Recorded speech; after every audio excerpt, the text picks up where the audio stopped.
Bonjour les amis, bonjour YouTube. Aujourd'hui, je vous fais une petite vidéo pour vous parler de Turing Machine. Et oui, alors c'est un jeu de Fabien Gridel et Johan Levé, édité par Les Scorpions Masqués. C'est un jeu qui peut se jouer en solo, en coopératif, en compétitif, de 1 à 4 joueurs. Et je dirais que vous n'êtes pas limité, puisque à la limite, vous pourriez jouer dans des équipes de 2, des équipes de 3, des équipes de 4. Donc à la limite, c'est à vous de faire votre petite mayonnaise. Ça, il n'y a pas trop de limites. Voilà. C'est un jeu de déduction qui pourrait se rapprocher de en fait, je vous en parle parce que justement, ça se rapproche de pas grand-chose. Et moi, c'est ce que j'aime bien dans tout ce qui est jeu de société, c'est ce qu'on appelle des ovnis dans l'univers du jeu de société, des choses qui sortent un peu de l'ordinaire. Et là, j'ai même peut-être le culot de dire que ce n'est pas vraiment un jeu de société, c'est un jeu de logique, un jeu de déduction, un jeu de décryptage de code. Voilà, on va pas parler de thème, on va pas parler d'histoire, on va pas parler de placement d'ouvriers, on va pas parler de deck building. Non, non, tout ça vous oubliez. On va parler d'une machine qui décode, qui va vous aider à décoder un code secret, on pourrait dire. Voilà, un code du moins un chiffre, un nombre, parce que là, on va faire attention aux termes qu'on va utiliser, parce que c'est pas évident, c'est pas évident. Mais vous allez voir, je ne suis pas particulièrement doué, je ne suis pas particulièrement bon en tout ce qui est logique et mathématique, je suis même pas très bon. Mais pourtant, l'aspect solo du jeu m'a fortement intéressé, et puis j'étais parti pour le jouer tranquille dans mon coin, sans en parler à personne, même à la limite. Et puis en fait, non, pas du tout. Pas du tout. Il s'est trouvé que je l'ai acheté il n'y a pas longtemps, que je l'ai testé de suite. Ça a bien plu. Et puis je l'ai retesté encore le soir même et ça a encore bien plu. Alors, puis moi, ça m'a conforté dans l'idée que j'allais passer des bons moments avec ce jeu. Voilà, me faire un défi tous les petits jours, ou tous les 2 jours, ou toutes les semaines peut-être. Voilà, le petit défi du matin, là, le Turing Machine du matin. Surtout qu'on a tout ce qu'il faut, on a tout ce qu'il faut pour vraiment s'amuser. Alors, on va prendre euh, par ordre chronologique, on va parler d'abord du matériel, on va parler bien entendu du jeu. Je vais vous faire un petit exemple, sans faire une partie complète, parce que je ne veux pas non plus divulguer un peu les chiffres, etc. Mais je vais vous parler quand même de la mécanique qui n'est pas facile à comprendre. Moi, il m'a fallu deux, trois vidéos YouTube avant d'acheter le jeu pour savoir si oui ou non j'allais comprendre et j'allais pouvoir faire mes déductions, quoi, voilà. Et en fait, non, tout est très clair, tout est limpide une fois que vous avez bien assimilé le fonctionnement de cette machine. Voilà. Donc là, je vous ai fait une petite mise en place alors, ça se met pas tout à fait comme ça, normalement, vous voyez, on oriente les cartes dans le sens de la roue, voilà. Mais pour la vidéo, je vous ai mis les cartes dans le bon sens pour que vous puissiez les lire. Voilà. Mais normalement, on oriente les cartes dans le sens de la roue, donc vous avez une espèce d'étoile comme ça qui part dans toutes les directions. Voilà. Bon. On va reprendre par le début, on va parler du matériel. Donc en fait, du matériel et du but du jeu. Le but du jeu, c'est trouver un nombre composé de 3 chiffres qui vont de 1 à 5. Pour cela, vous avez des petits cartons, voilà, avec des feuilles perforées, et vous allez tester des nombres. Le premier nombre sera toujours bleu et sera représenté par un triangle. Le deuxième nombre sera toujours orange et représenté par un carré. Et le troisième nombre sera un rond représenté par la couleur violette. Donc par exemple, si je veux tester le numéro 1, 2, 3, je prends mon 1, mon 2, mon 3. Voilà, j'associe les cartes ensemble et j'ai bien le 1, 2, 3. Donc je vais tester le nombre 1, 2, 3. Sachant qu'il faut que je retrouve un nombre de 3 chiffres composé de 3 nombres de 1 à 5 qui peuvent être en double. Hein. Ça peut être 1, 1, 1 ou 2, 2, 2 ou 2, 2, 5, etc. Enfin bref, voilà, un chiffre secret composé de 3 nombres de 1 à 5. Voilà. Et moi, je vais tester les nombres et un peu comme il fut un temps un mastermind, on va me dire si je vais réussir ou pas le test de la machine. Alors, ça vous paraît très simple comme ça, mais sauf que, rappelez-vous, excusez-moi pour le toussement, le mastermind, on vous disait la couleur est bonne, mais elle n'est pas bien placée. Alors, il faut que j'aille ouvrir au chat. Bien évidemment, quand je fais une vidéo, il y a toujours un chat qui veut rentrer. Je vais ouvrir au chat. Voilà. Vous m'entendez toujours?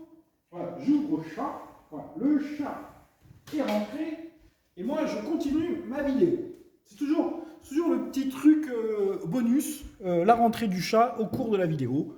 Ça peut être le téléphone parfois, ou ça peut être autre chose. Et comme je ne fais pas de montage, parce que je ne sais pas faire ou parce que j'ai la flemme, eh bien vous avez tout cela en direct. Mais ce n'est pas très gênant, ça met un peu de gaieté dans cette vidéo. Donc, je reprends. Je compose mon chiffre avec les cartes perforées. Vous remarquez que du coup, il n'y a qu'un trou là qui apparaîtra. Vous avez un rond, un carré et un triangle qui vous aident à bien mettre les cartes dans le bon sens. Voilà, pour les assembler. Et vous allez tester votre machine qui est ici et qui a différents critères qui vont être testés. Il peut y en avoir jusqu'à 6.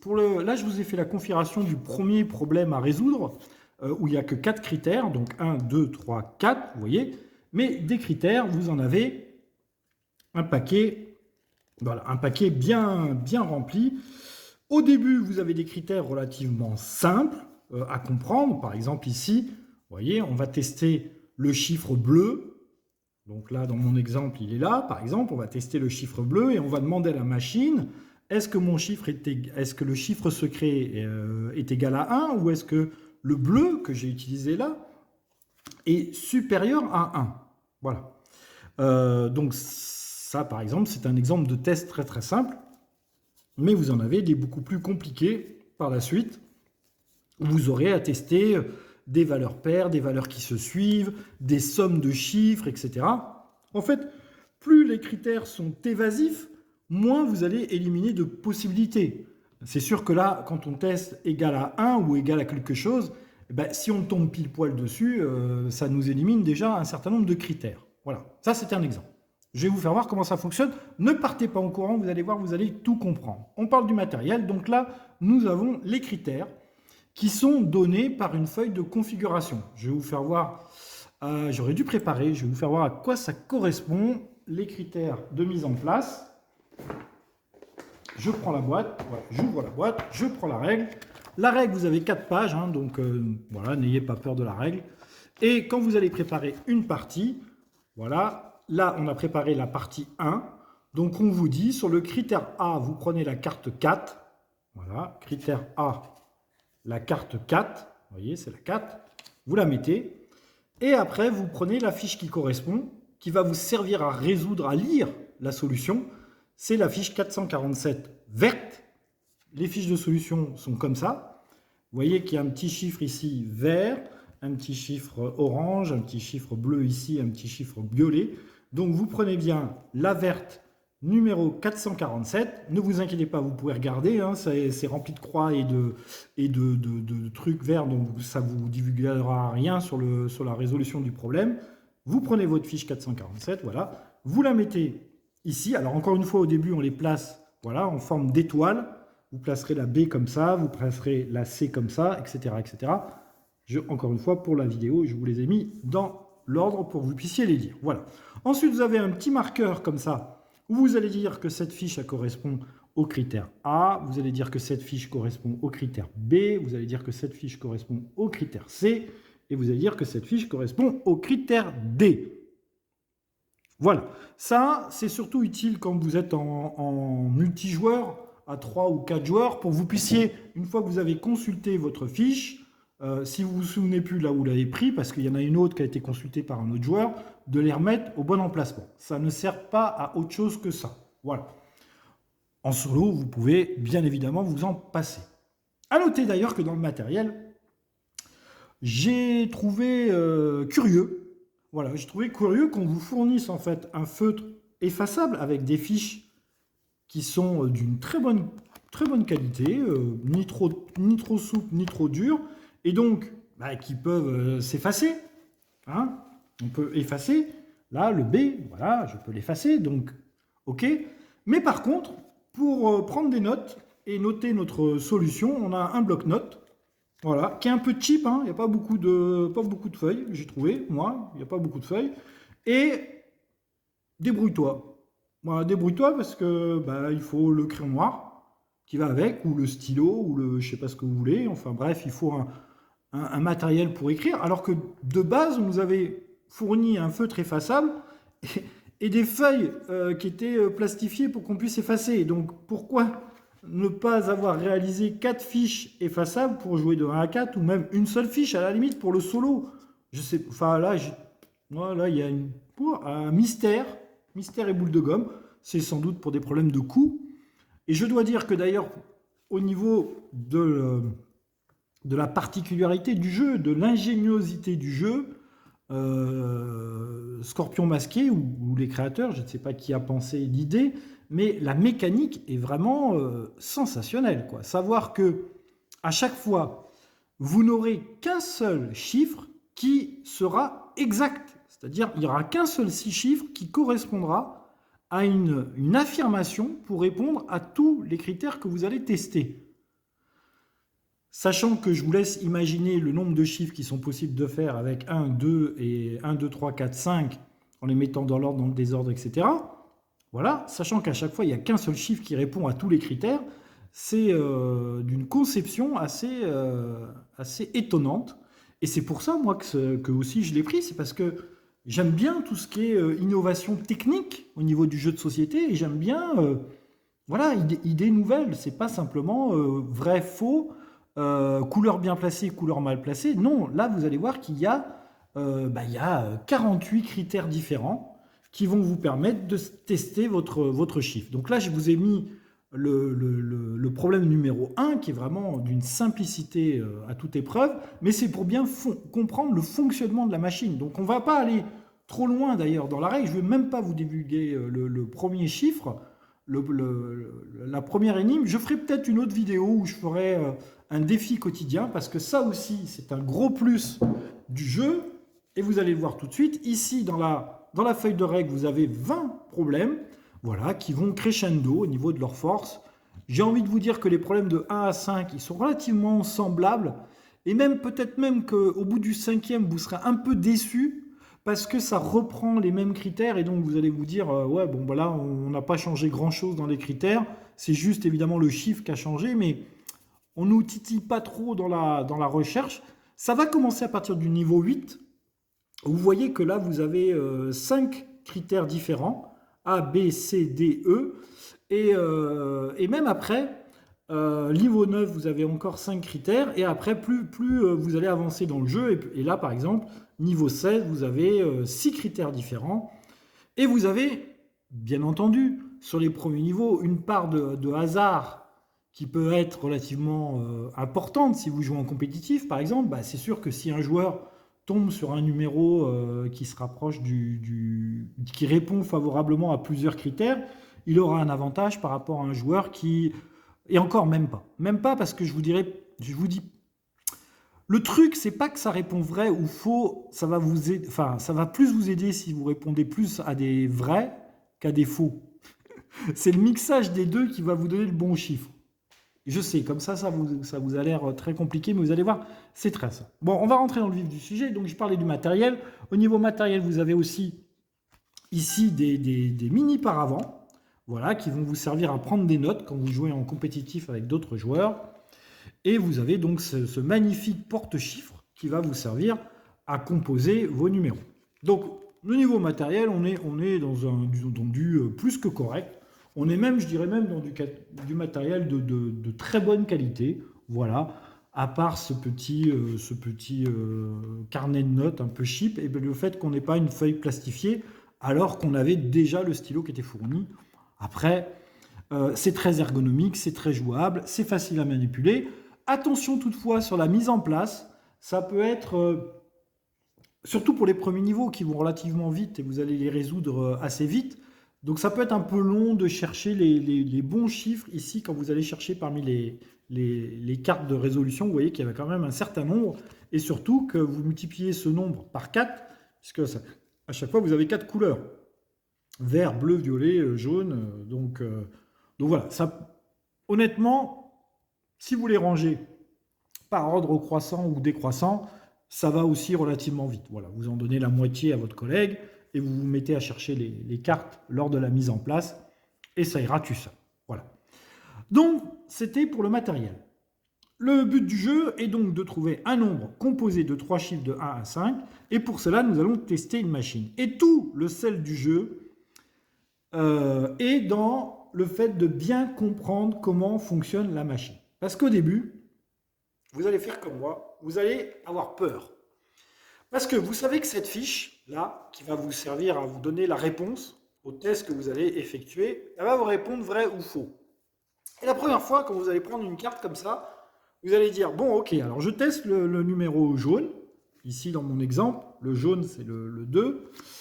Et on me dit, il est inférieur à 4, égal à 4 et supérieur à 4. Mais comment elle peut me répondre vrai ou faux s'il peut être les trois solutions comment... En fait, non. Ce qu'il faut bien que vous compreniez, c'est que vous allez tester un des critères de la machine qui correspond au nombre que vous avez choisi. Exemple.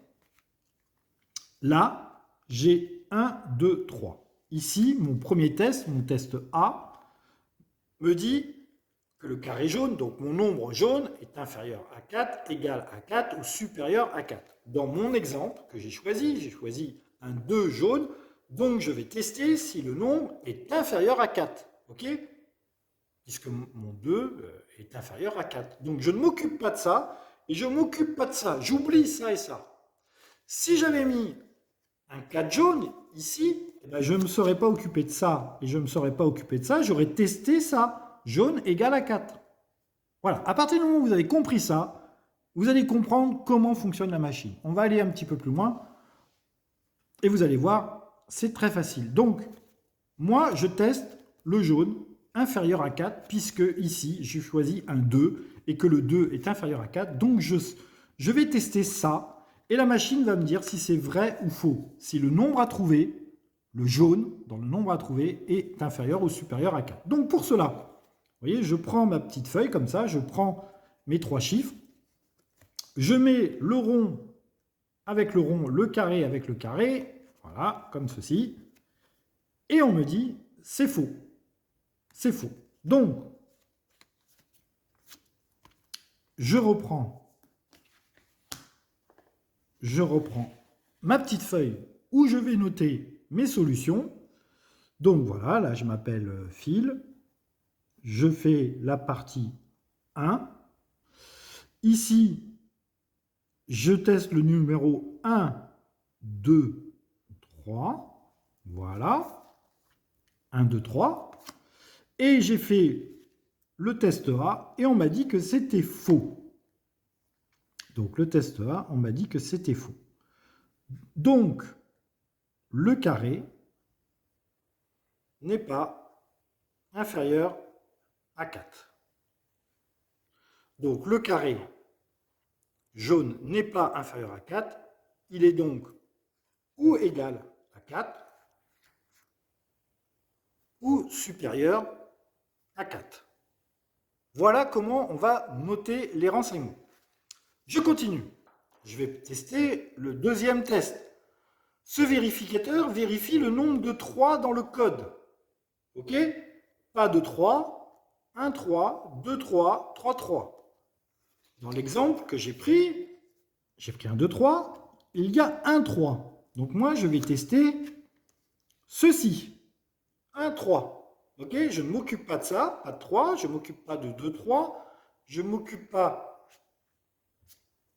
de 3, 3, puisque moi, il y a un seul 3 dans mon exemple. Donc, pareil, au cours d'une manche, vous allez faire 3 tests. Donc, vous allez pouvoir tester 3 vérificateurs. Et après, vous ferez une deuxième manche, puis une troisième manche, puis une quatrième manche. Donc, et généralement, les premiers niveaux, vous allez les trouver en 2 manches. Voilà. Donc, pareil, je prends ça et je vérifie si j'ai un 3 dans mon test. Non.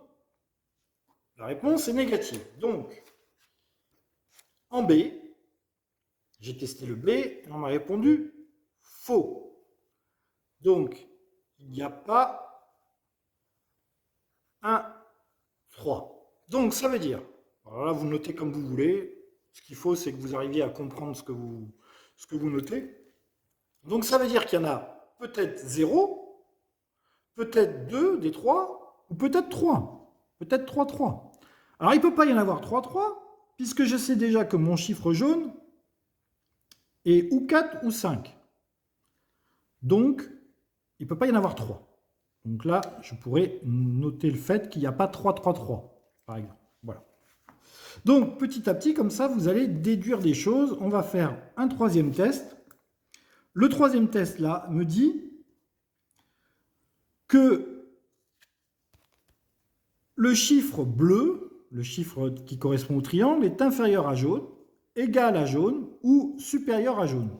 Dans mon exemple, le chiffre bleu est inférieur à jaune. Donc, je vais tester la machine avec ce critère-là. Je ne m'occupe pas des deux autres, encore une fois. Moi, je teste parce que mon chiffre est inférieur à jaune. Je teste cette partie-là du test. OK?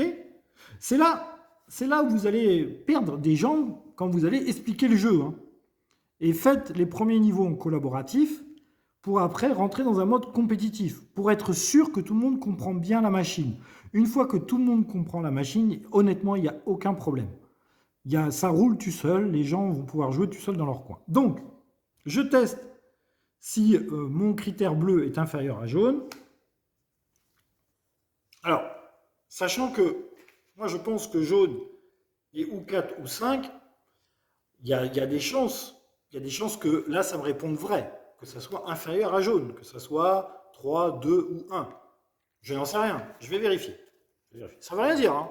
C'est moi qui suppute ça. Ça ne veut rien dire. On me dit quoi? On me dit c'est vrai. Vous voyez, là, j'ai une coche verte au lieu d'une croix. Donc, mon critère C, on m'a dit que c'était vrai. Donc là, je mets un V au lieu de mettre une croix. Et donc, le critère... Ah oui, là, je m'étais trompé. J'avais mis pas de 1. Ça va là. Ça, c'est C. Et ça, c'est B. Vous l'aviez remarqué et vous étiez en train de gueuler devant la caméra. Donc, le critère C, on m'a dit que bleu, le triangle, était inférieur au carré jaune. Donc, bleu ne peut pas être 5 et ne peut pas être 4, puisqu'on m'a dit inférieur. Il ne peut pas être égal non plus. Hein. Parce qu'on m'a dit il est strictement inférieur. Là, c'est strictement inférieur. OK? Voilà. Donc là, j'ai passé mes 3 tests de la manche 1. Les seules choses que pour le moment je sais, c'est que mon chiffre jaune est peut-être 4, peut-être 5, que mon chiffre bleu est inférieur à 4, donc il est peut-être 3, peut-être 2, peut-être 1, voilà.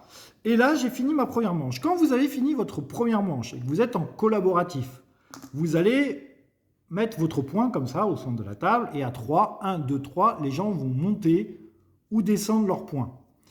Si quelqu'un monte son pouce vers le haut, ça voudra dire qu'il aura trouvé le chiffre. Et si par contre tous les joueurs sont en bas, vous allez faire une deuxième manche. Quand vous allez faire votre deuxième manche, vous allez reposer vos chiffres dans alors, je repose ma fiche là. Voilà. Vous allez reposer vos chiffres dans le support. Et vous allez choisir un deuxième chiffre. Donc, par exemple, je pourrais prendre 2 pour le bleu. 2 pour le bleu. Donc, le jaune, je vais prendre 4 ou 5. On va prendre 4, par exemple, pour le jaune. Et pour le violet, pour le moment, je n'ai pas d'indice. Donc, je vais quand même regarder ce critère-là. Le dernier critère, celui que je n'ai pas testé, qui me dit le bleu est inférieur au jaune et au carré. pas la somme. Hein. Par exemple, un 1 serait inférieur à un 2 et un 3. Vous voyez, on ne me donne pas de renseignements sur le violet et sur le jaune, mais on me dit que le bleu, là, si je teste ça, est inférieur aux deux autres. Donc je pourrais faire ça, par exemple. Je pourrais faire 2, 4 et 5 en violet, par exemple. Voilà, 5 en violet. Et je pourrais tester ça. Voilà, j'aurais pu essayer d'aller là, j'aurais pu essayer d'aller là, mais tester cela, ça me semble pas correct, puisque ici on me dit le jaune est inférieur au triangle et au rond. Comme le jaune, je sais que c'est une valeur qui est proche de 4 et de 5, ça sera forcément faux, donc ça ne me donnera pas d'indice. Donc autant pas choisir de tester ce critère-là. Le violet, je pourrais, en me disant que le violet est peut-être égal à 1. Et là, à ce moment-là, mon 4 ou mon 5 jaune marcherait et je pourrais tester la valeur de mon bleu qui serait égal à 3, par exemple. Ça pourrait marcher, vous voyez. Bon, je vais choisir de tester ça. Et je vais commencer par ça, d'ailleurs, pour vous faire un deuxième exemple. Et on va s'arrêter là pour pas qu'il y ait de divulgage. Voilà. Donc, je prends... Alors là, si je me gourre, déjà, ça va pas bien le faire. Je prends un 2 bleu, un 4 orange et un 5 violet. Voilà, 245. J'ai choisi de tester 245. Voilà. Et là, du coup, pour mon premier test, je vais tester le critère que je n'ai pas choisi jusqu'à présent. Donc là, on me dit, le bleu est inférieur au violet et au orange. Je suis bien dans cette configuration-là. J'ai bien un bleu qui est inférieur au 4 et au 5. Si j'avais choisi 2, 4, 4, ça aurait marché aussi. Hein. Mais par contre, si j'avais choisi 2, 2, 4, j'aurais pas pu faire ce test. Parce que ce test me sert à vérifier si mon bleu est bien inférieur aux deux autres. Si je mets une couleur là qui est égale à mon bleu, ce test-là ne sert à rien. Je ne peux même pas le tester. J'aurai pas de réponse. Enfin, j'aurai une réponse, ça sera faux, alors que j'aurai pas de réponse. Ça ne va pas m'orienter pour savoir si j'ai bon ou si j'ai faux. Ça sera trop évasif. Là, 2, 4, 5, donc je teste ça. Donc c'est le test D. Je prends ma feuille. Je mets ma feuille ici. Et on me dit, non, le bleu n'est pas inférieur. Alors, le D, on me dit que le bleu n'est pas inférieur au violet et au jaune.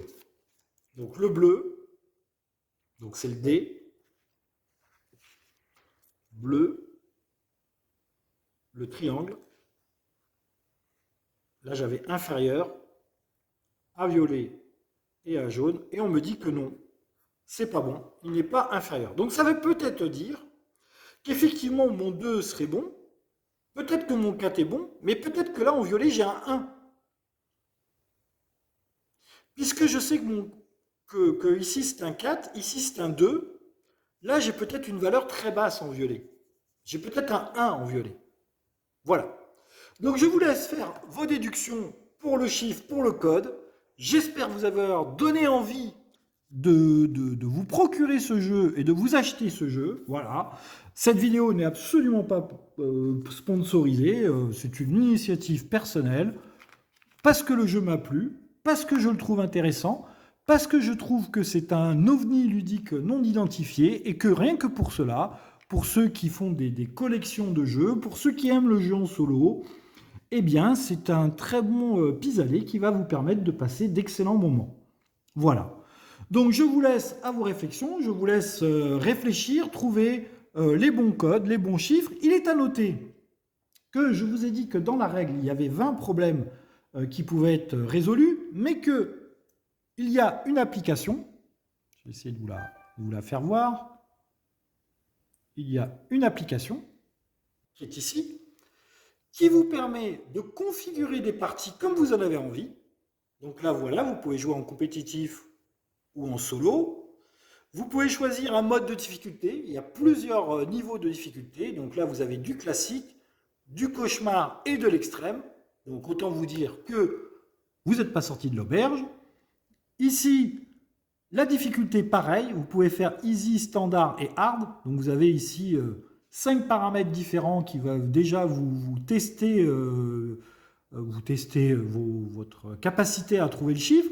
Ici, vous pouvez rentrer aussi le nombre de vérificateurs, si vous en voulez 4, si vous en voulez 5, si vous en voulez 6.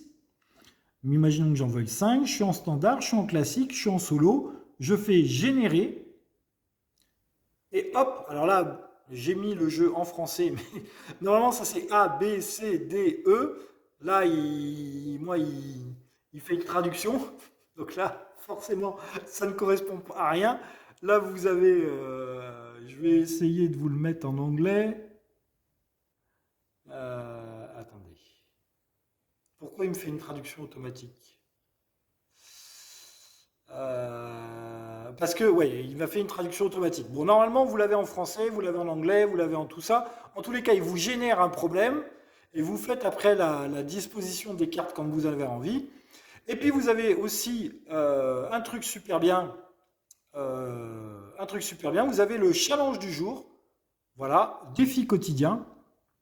Et là, pareil, solo ou coop, vous le mettez en solo. Vous avez la carte 2, la carte 9, la carte 12, la carte 16, la carte 18, la carte 20 à trouver. Vous avez les cartes de résolution 221, 362, etc., etc.